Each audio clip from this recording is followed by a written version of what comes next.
Hi, good evening. This is Darshan Goradia, and I'm going to be your host for today's Instagram Live.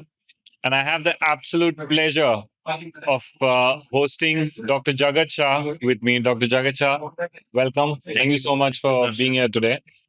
We've just finished a wonderful, wonderful session for MSMEs. But for those of you who missed out on being present here physically, we're doing this Instagram Live with a very specific agenda in mind. And that agenda involves the Amazing Goa Global Business Summit 2024, due to be held in Goa between the 8th and 10th of November 2024. Dr. Jagat Chaya is a chief mentor for the event, and he is the person, the brainchild of whom this event is. So, like I said, crisp, short, to the agenda. My first question to you, Dr. Shah, is why should companies in Goa look to book a booth at the Amazing Goa Global Business Summit 2024? See, Darshan, the Goan population is 15, 18 lakh. If you want to do business only in Goa, that's your market. That's small. If you want to do in the neighborhood cities or neighborhood states, still not large. Fair enough. If we want to grow our business, we have to go global. So the opportunity to go global is Amazing Goa, where there is a platform being created where if Goan companies are showcasing their product and services, there are companies, delegates coming from 50 countries in the world. That's amazing. And companies are coming from all the states of India. You will have an exposure of all over India and all over the world sitting in within. Otherwise, you will have to go to all these countries. And when will you go for it? And how will you go? I also believe this is the first initiative since 2019 that was taken by a foundation in Goa. So I think a lot of companies have already benefited from it in the previous edition, and we look for many, many more to benefit in the coming edition. But like I mentioned, you are the chief mentor. So what sort of support can companies who are going to be exhibiting or taking up a booth at the event, what sort of support can they expect from you as the chief mentor?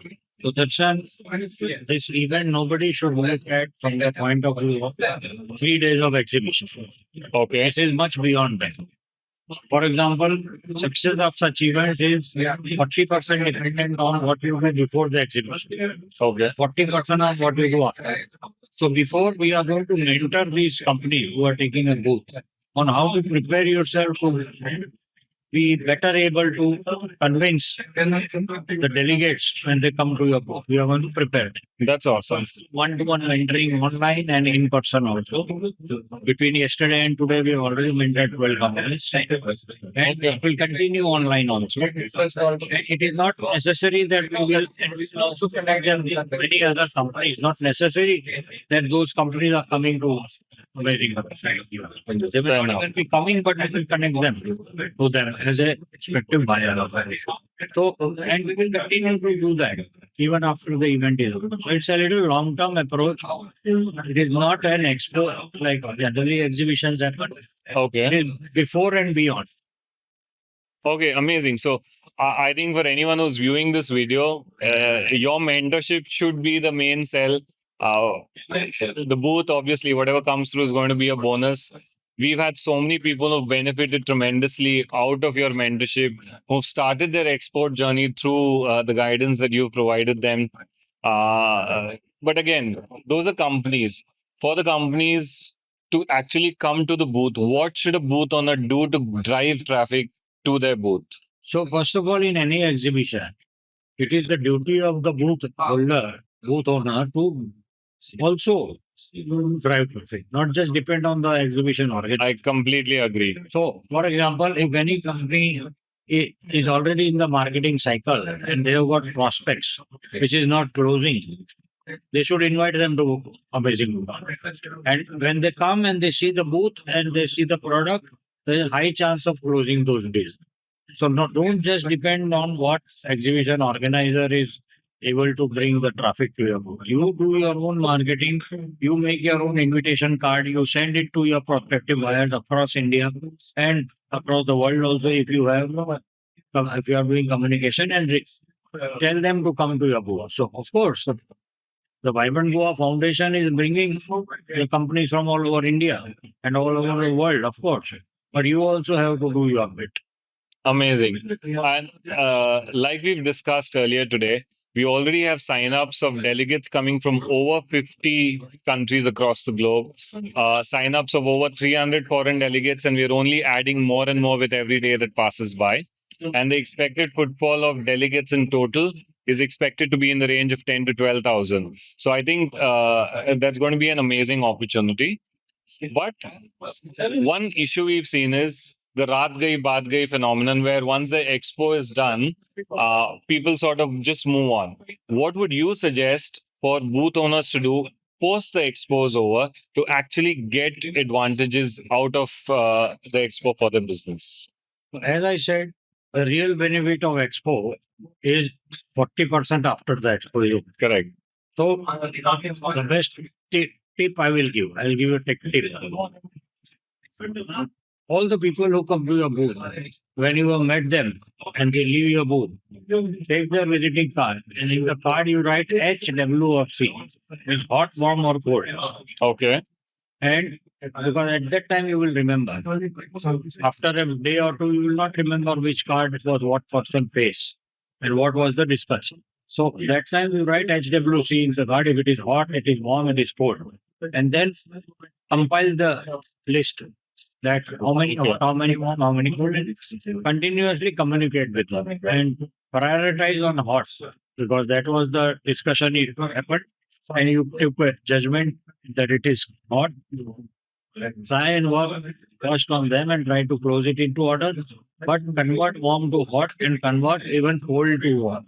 A lot of people don't even follow up with the cold ones.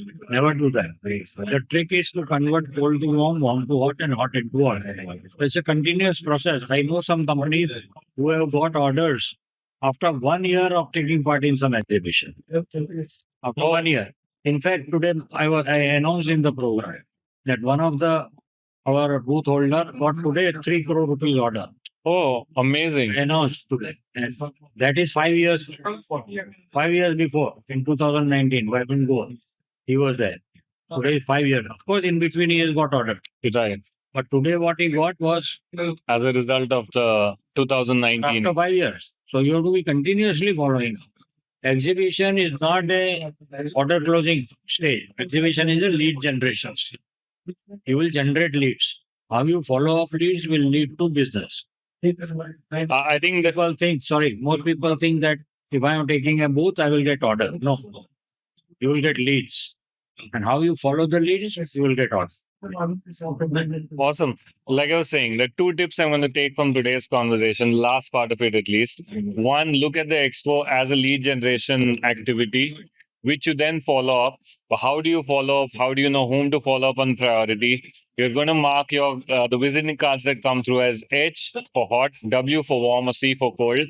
Jagat Shah sir, not just at the expo, but I think this is a tip I'm going to use in the future in general, because a lot of times I forget my wife as well. So imagine the visiting cards. I'm not going to be able to remember who's who once I get home.